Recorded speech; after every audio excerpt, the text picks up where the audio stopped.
Ako rin po ang naniningil. Merong tatlong tao na, si Pastor Jimmy Magan na nag-contribute ng 500.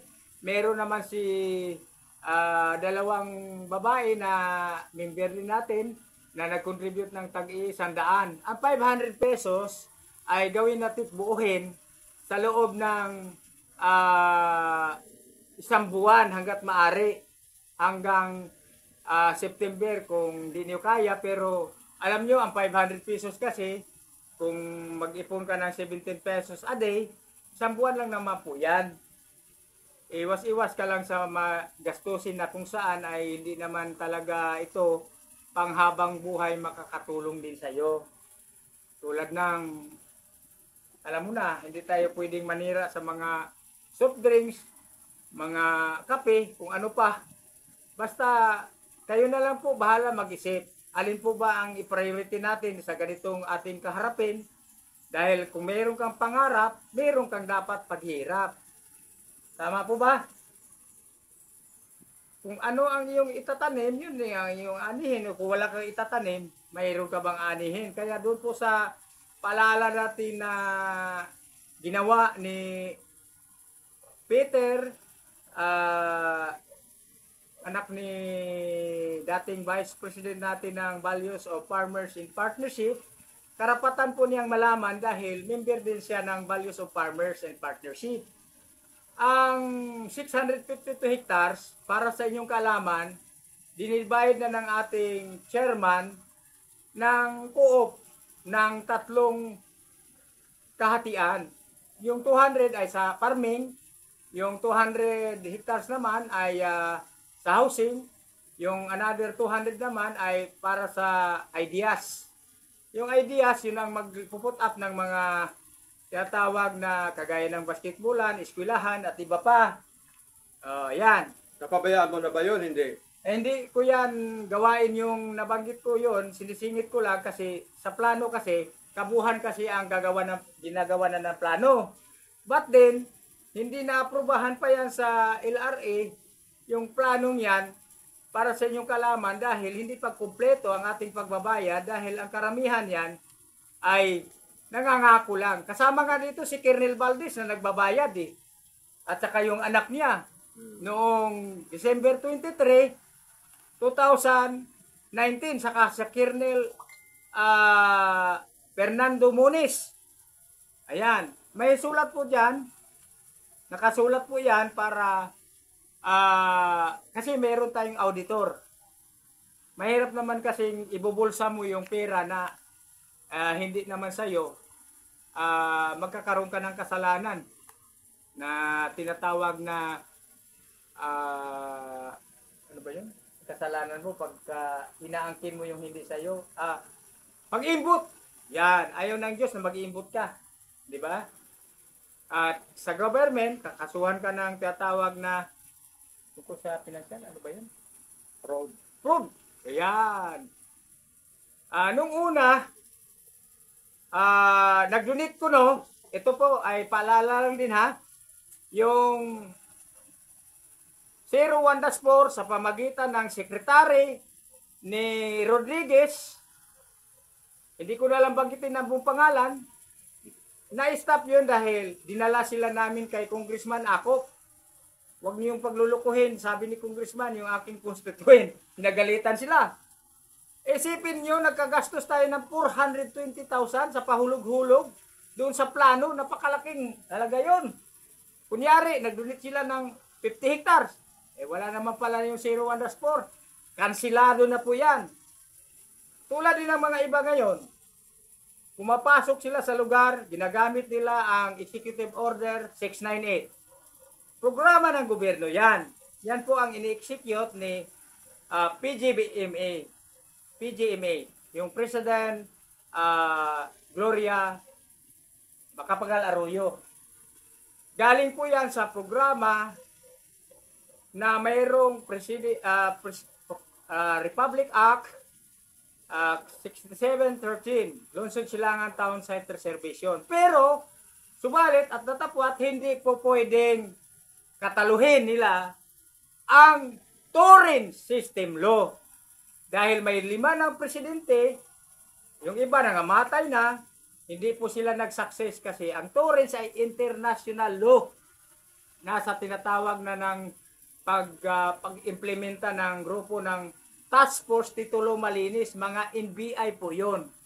Kaya kung kayo, katakot kayong punta sa ombudsman, tigilan na po ninyo ang maling paggamit ng inyong kapangyarihan. Kasi ang land acquisition, para po talaga ito sa mga mahihirap na nakapwisto sa lugar. Tama po ba? Kaya kailangan lang natin magkakaisa din para mahakbangan natin yung unang hakbang tungkol sa plano. Saan ka ba makakakita na magkakaroon ka ng lupa, walang plano? Tama ba yun, kuya? Kailangan may plano. Yung plano ba libre? May babayaran, siyempre. Ginagawa na yun ni Engineer Liboon, kaya lang nagawa na yung plano na yun, kaya wala pang actual survey kasi siya rin po ang gumawa ng plano ng lungsod Silangan, nakapattern po yan. Paaprubahan na lang yan sa LRA kapag kumpleto na ang ating bayad. Nag-abuno ako. Ano na lang yun? Table survey. Ayan, table survey. Salamat po, brother. Kuya brother.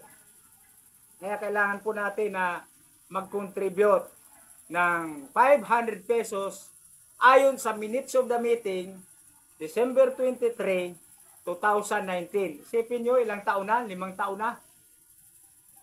Kasi na-stop din yung aking pag-abuno dahil marami nang na-discourage na dahil sa mga pumapasok na mga developer na kasabwat ang gobyerno. Alam nyo, lahat tayo ay babalik doon sa Diyos. Okay, sandali lang po. Sa kanina napag-usapan namin yung tungkol sa Splendor Company Incorporated, at ito'y patungkol sa waste product waste material na kung saan kailangan ng MRF or materials. Ngayon, nandito na naman tayo sa land acquisition. Facilities. Land acquisition na kung saan tumutulong sa Splendor, tumutulong si Brother Tony Lagurin na mag-hire ng mga tao na mag-join para magkaroon ng trabaho ang mga walang trabaho. Tama. Diba? Isa rin po yan. Pagkaroon ng trabaho ang walang trabaho. Kaya Tama. sino man sa inyo na walang pinagkaabalahan, mag-join na po kayo kay Brother Tony Lagurin.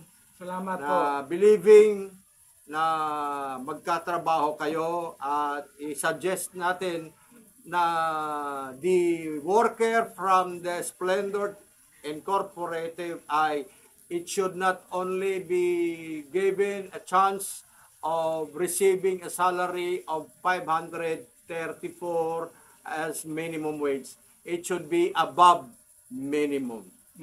Now again, there will be another opportunity sa mga land acquisition na kung saan si Brother Tony Lagurin naman ang founder before, at iba na ang presidente pero siya pa rin ang founder pala.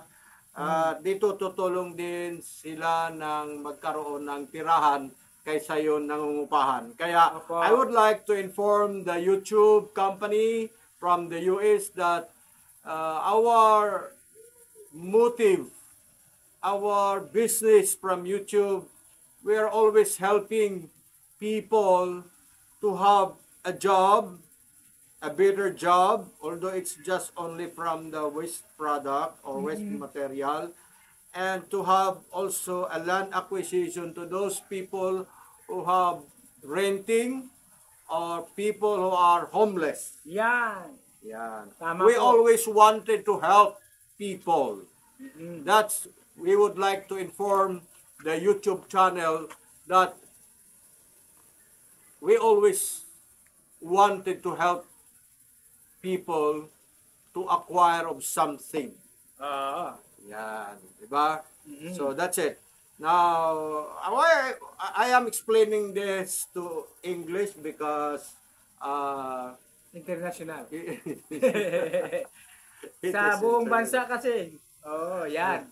But here in the Philippines, we are trying to speak Tagalog once in a while in English kasi kinakapture namin ang mga Pilipino. Tama. Kasi ang pinakamaraming gumagamit ng cellphone ay ang mga Filipino user. Opo. 'Di ba? Pero meron tayo ditong kasama si Pastor Tony Lagurin o Brother Tony Lagurin na he is only handling cellphone pero hindi talaga siya gumagamit ng research. Ano lang, pelikula, yung Shaolin lang ang kanyang pinapanood. Yan po ay mga ano lang sa akin, yung binabato o nila-download lang. Yes. Siyempre, Kasi pinapractice niya pag may nanunugod doon sa lugar niya, Hindi alam niya kung paano isa Shaolin. hindi, pero lang niya yun. Ang labanan natin ng mga kaibigan ay hindi sa laman at dugo, kundi laban sa principalities and rulers of the darkness. Kaya nga kanina, na umpisan ko na sana pero na ano lang, kunting paalala lang sa mga nasa kinaukulan na wag nating gamitin sa maling paggamit yung authority na nasa atin. Gamitin natin sa tama para tayo rin makinabang at ang ating kapwa. Maraming salamat po. Maraming salamat sa inyong patuloy na Shalom. panonood. Ang kapayapaan ay sumainyo, kaayusan, kalusugan, kasaganaan, at katagumpayan. Okay. Amen. Maraming salamat po.